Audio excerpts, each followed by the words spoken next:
until he gets it right. Scott and David are next door. Can you go get it? Yeah, please.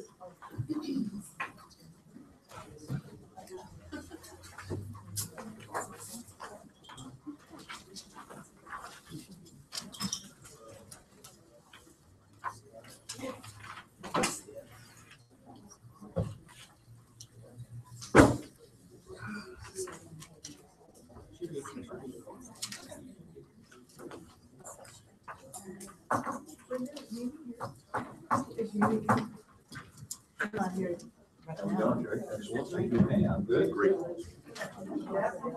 Good. Good, very good.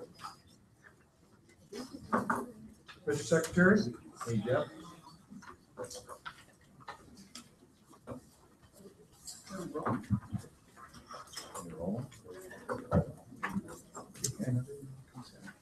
Yep.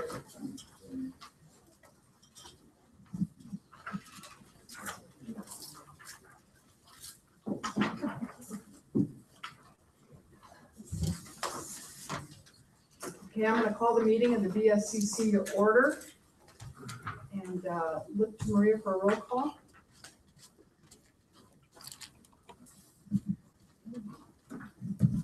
Ms. Penner, Present? Mr. Beard, Here. Mr. Stone, Mr. Grouden, Mr. Dean, Here. Miss Mariello, Miss Brown, Here. Mr. Artola, Judge Garrett, Here. Mr. Maggard, Here. Mr. Budnick, Here. Mr. Steinhardt, Just here. Ms. Silver.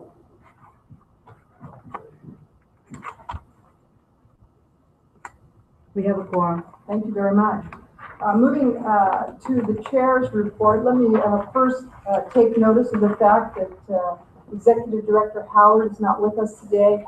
She's very, very sad that she's in Italy, enjoying a well-deserved vacation. I know it's a bit of a heartbreak. Covering for her today, we have Yvonne Gardner, who is acting Executive Director for the next 3 weeks. And I appreciate your help, Yvonne, and we will look to you in your direction when we need it. I'd also like to invite the board to welcome Judge Ramona Garrett, who is a retired judge of the Superior Court in Solano County. She's faking retirement. I believe she works every day. And she has been appointed by the Chief Justice to fill this vacancy. If you all remember, Judge Pounders was previously here. He was not able to make last meeting, so we haven't been able to give our fond goodbyes to him. The agency is taking care of that for all of us. But welcome to you, Judge Garrett. I'm going to invite Sheriff Dean and Judge Garrett to both stand, and I would ask you, Sheriff Dean, I'm just promoted to judge, heaven help me. Sheriff Dean to administer the oath of office. Your Honor, an honor to swear in a judge for Sunday. Raise your right hand. Repeat after me. I, and state your name. I, Ramona Garrett, Do solemnly swear that I will support and defend the Constitution of the United States and the Constitution of the State of California. can you go back and start over Do again? solemnly swear I, Ramona Garrett, do solemnly swear that I will support and defend the Constitution of the United States that I will support and defend the Constitution of the United States and the Constitution of the State of California and the Constitution of the State of California against all enemies, against all enemies, foreign and domestic, foreign and domestic, that I will bear true faith and allegiance that I will bear true faith and allegiance to the Constitution of the United States to the Constitution of the United States and the Constitution of California, and the Constitution of California, that I take this obligation freely that I take this obligation freely without any mental reservation without any mental reservation or purpose of evasion, or purpose of evasion, and that I will well and faithfully and that I will well and faithfully discharge the duties upon which I'm about to enter. discharge the duties upon which I am about to enter. Congratulations, Your Honor. Thank you very much. I'm glad that we just did that with the sound system in the middle rather than the flag. Oh, Yeah, that was beautiful. Great for the photographer. Beautiful background. Typical movie guy. Come on, share, please. Get a The picture. judge can see that I completely lost control of the board and asking the judge if she'd like to make any remarks before we begin. I am pleased to be part of this very important organization. I had not heard of it until I got the call from the Chief Justice inviting me to be on the board. I do have an extensive background in criminal law, a lot of exposure to corrections. I'm familiar with the changes that are going on in the criminal justice system, and I'm just very excited to see that things are being managed and that very conscientious people are participating in trying to make this a smooth process. So I look forward to working with everyone and educating myself and trying to make as big a contribution to this group as I possibly can. So I look forward to working with all of you. Thank you. Thank you, Judge. Now I'm just going to take a few minutes to do a few congratulatory things. Let me ask Maggie Work to please stand. Y'all are familiar with Maggie, and she has been operating as a interim deputy director for us, and she was recently permanently given that job, and we're delighted to have her. She has tackled some enormous issues for this agency, and so I'm pleased we can finally give her a permanent job in a capacity where I hope she'll be happy, because we're going to take full advantage of her incredible skills. She was a field rep prior to moving to the executive branch of this organization, and so to you, Maggie, congratulations and welcome to the executive team. Woo! And now calling out Scott Budnick. Whoa. You know, Scott is he's the Energizer Bunny for the state of California. I thought he was a big deal in California. I had no idea that his agency could make its way to the New York Times Magazine. And there was an article that came out this morning talking about a reentry program in California where your anti-recidivism coalition has provided funding to give transportation and a soft landing to individuals getting out of prison. And you quietly go about, you don't quietly, I take that back. Never quiet. Never quiet, that was an omission on my, I was thinking of the judge, I apologize. Yeah. You go about the business all over the state of providing services to the administration, certainly, to the Senate, to the Assembly, and to the people of LA, and also to ex-offenders. And so we're really delighted to have you on the board. Good work. Thank you very much. And I'd like to give a shout out to Secretary Beard, because without him and programs increasing tenfold over the last few years, these guys that we pick up 3 strikes parolees and bring them home, they're all succeeding in doing so well. I don't think any one of them has reoffended or had any rearrests in the last 2 years we've done this program, because they've been so prepared. Wow. So thank you. Thank you. Thank you. We're on the road, ladies and gentlemen. We're on the road. I'm going to take a few minutes and do a really brief look at the governor's budget and some of the highlights that impacted this agency. I can tell you there is a $6 million competitive grant for local law enforcement to improve and strengthen the relationships in the communities, to look at frontline officers' issues surrounding implicit bias. The agency is beginning to work on that. It is a new endeavor for us. We're going to reach out quickly to the Cal Chiefs. We're meeting with Chief Bejarano, who is president of your organization right now, in 2 weeks. We're also meeting with many other collateral partners and stakeholders to begin to formulate this competitive grant process. We hope to be back to this board in September to look for individuals that will share that ESC and roll out that money. There's also a $20 million grant to local law enforcement, city law enforcement, that will be pass-through money in this agency. And unlike in the years prior, this funding will be associated with reporting use of force wherein hospitalization is required, and the BSCC will be the agency that will accumulate that information and keep that database. And so we're getting ready for our part to be able to be that repository, and look forward to the good work that has been done with that allocation in the years past. There is an additional $4 million to the Community Recidivism Reduction Grant. Just as a reminder, there were $8 million last year, so we've added another $4 million. And these projects focus on crime reduction services such as delinquency prevention, homelessness, and reentry services. This is one-time funding that's being allocated directly out to the counties. MIOCR is the mentally ill offender money that came through this board at our last meeting. Just to refresh your recollection, in that board, we also voted if there should be more money in the state coffers given to this effort, that it would just translate down to the next agencies in line in the competitive process. There was $1.7 million additionally allocated, and I think I have this right, Solano, El Dorado, and Tuolumne are recipients of that money. We're going to give a call to Nevada County and see if they'd like a partial award. So pleased about that money, and happy to give it to those who work very hard on their applications. The Juvenile Justice Data Working Group is vigorously working hard. David, you feel free to chime in anytime.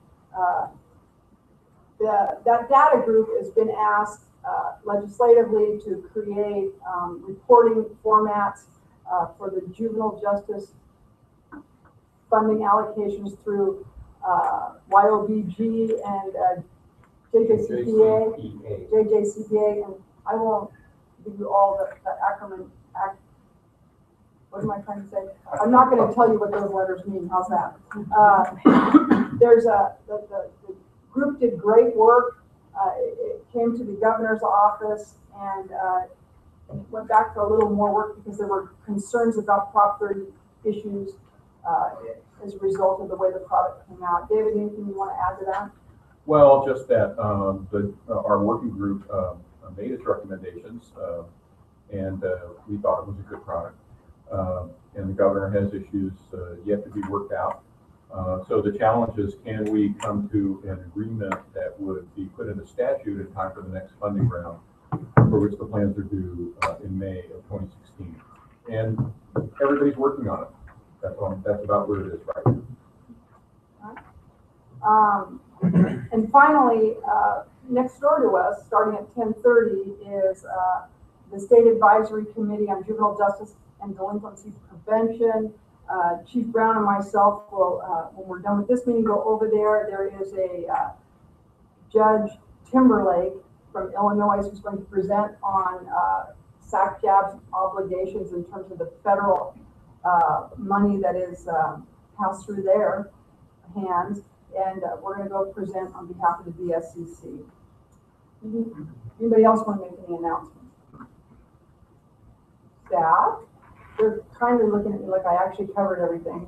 Did that go well for us? Good to hear. I'm going to then move on to item 4. And my first request is that we take the consent items off the consent agenda and move them to action items that we actually hear. Any objection by the board? Right. Maggie? Okay, as Linda said, I'm Maggie Wirt from the county's Facilities Construction Division, and I'm going to be doing one presentation on agenda item A, B, and C. Those 3 items are related due to the Amador County AB 900 Phase 1 relinquishment, and with the governor's budget that actually moves those relinquished funds to AB 900 Phase 2 and SB 1022. Staff is recommending that the board approves an increase to Siskiyou County's partial conditional award to make it a full conditional award of their AB 900 Phase 2 project. Staff's recommending that the board approve a partial conditional award of $13 million to Tuolumne County, Phase 2, their proposed project, and to approve a partial conditional award to, of $9,060,000, which will augment Tehama County's 1022 original partial conditional award, and give the county a total partial conditional award of $15,586,000. And to approve Tehama County's reduced scope of the project based on the partial conditional award. Siskiyou and Tuolumne are the next ranked ordered small counties for phase 2 in the small county park category. And Tehama is the next ranked county in the SB 1022 program small county category. Any questions? Questions? Any public comment on this item? Madam Chair, there's one speaker card on item B. Sheriff Wilkie from Siskiyou County would like to address you. Welcome, Sheriff. Thank you, Madam Chair, and Secretary Beard and other distinguished members of the board.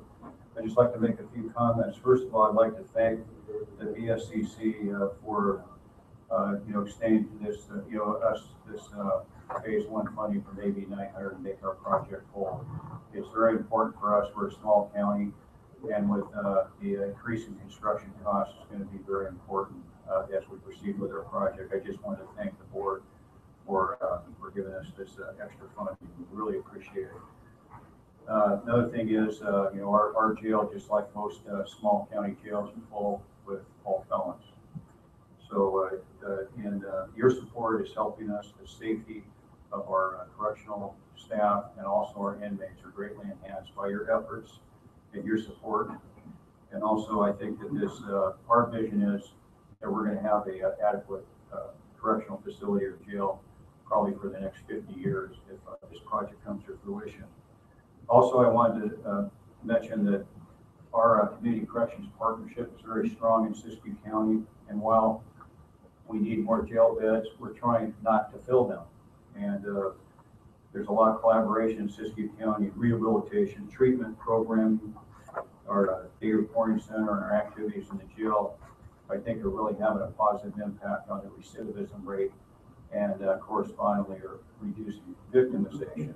So through your support, you're helping us do that. And I'd like to just say that the BSCC and the BSCC staff have been extraordinary. Michael Scott and his team have assisted us greatly. And whenever we ask for something, we need some technical expertise or support, it's always there. And I think that's extraordinary. And I just wanted to tell you how much Siskiyou County, not only the sheriff's office and me personally, but also everybody in the county and all our officials really appreciate the support. And thank you for the award. We really appreciate it. And keep up the great work. Thank you. Thank you, Sheriff. Anything further, Tracy? That's the only one. Back to the board. We got a motion? Make a motion? Second. All in favor? Aye. Opposed? Abstained? Motion carries. Thank you all very much. Can I make one comment, please? You and I talked before the meeting, I was looking in the materials at document A2 for the first item, which is a map of how all the AB 900 phase 2 money has been allocated.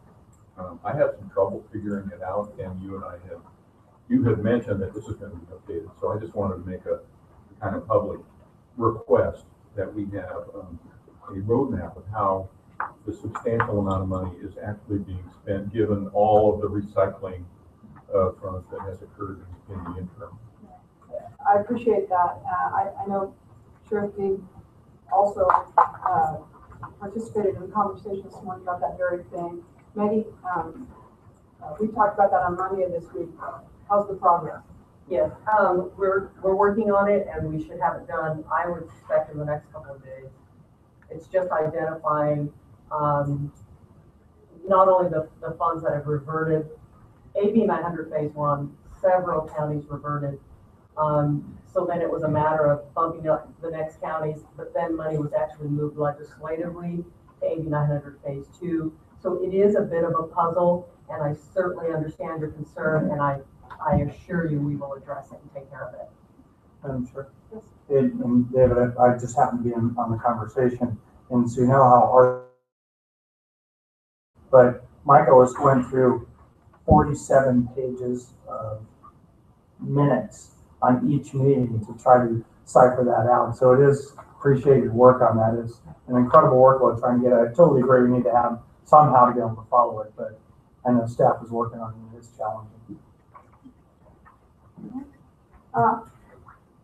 If I may, Scott, you've been traveling to Rwanda and Germany, looking at prisons. If you have a moment or any comments you'd like to make about that, Yeah, appreciate it. thank you. I'll be brief. Spent a few days in Rwanda, looking at what their criminal justice system looks like 20 years after genocide.